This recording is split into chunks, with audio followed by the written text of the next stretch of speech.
Okay, well, I've loaded a match up to the Full Court Tennis website, and we're going to play it at 0.25 speed and record my narrative. Now, you could play it at any speed you want to, 0.5, 0.75, 1, and record your narrative so you can show your player. And here we can see right there, it's going pretty slow, and we can see the ball landed in the mid-court, but the player really didn't get up and around the ball. And there's one thing for us to see it. The other thing is for as coaches to show the player. We're going to annotate it, and I'm going to zoom in and show you what we can see. Okay, let's see the player in red is returning, and let's watch his return, and we can see his balance points. That's the whole point of this exercise, is to see where he's at when the ball crosses the net. And here the server is getting ready to serve, and we can see the player taking a big left foot step and then a big hop right there. And let's go back here, right here, and we can just go in slow motion with this little digital thing.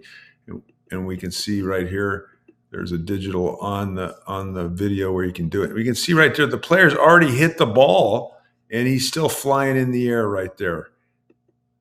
And so let's watch when we track the ball when it's on the net, and there it is right on the net. And this is a critical thing because if you looked at Djokovic returning, he's got one of the best returns we know.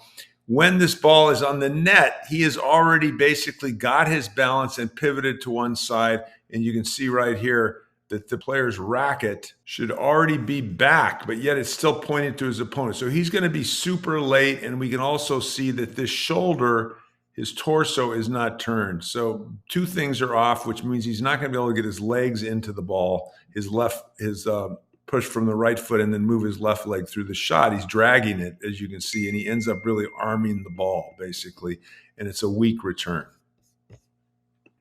As we move the point forward, we can see that the ball, that his return is basically dropping shallow, and the player has not moved up and around and inside and is instead just waiting for the ball, waiting for the ball. They've got nothing in their brain that they're trying to do. And the player on this side, again, is also waiting for the ball. You can see this right here as he's tracking the ball over the net. And so he's not moving up and around. So these are things with positioning that we can show by slowing down space and time. And when he hits the ball, he's basically kind of falling backwards to the ball. So you're not going to play any dynamic tennis there. And so now let's just show you a serve analysis. So on this serve analysis, we can see as the player is starting, we can see that obviously looks comfortable there. And as they go up here, we can see this motion, which is a pinpoint, and we can see right when they toss the ball right here. Now, a lot of players toss in this position right here with an arm going out, but eventually they pull the shoulder back, right? And they load the racket up into the trophy position, right? And so let's see where he goes right here with it as he brings his foot up.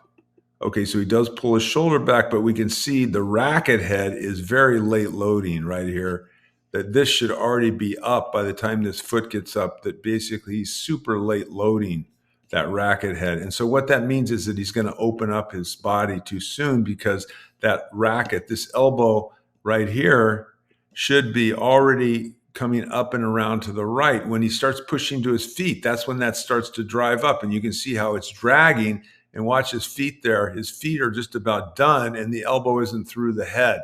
So it's late, and he's opening up completely, and so he's losing a lot of power and control. These are the things we can show the players that you can't show them with regular video or analytics.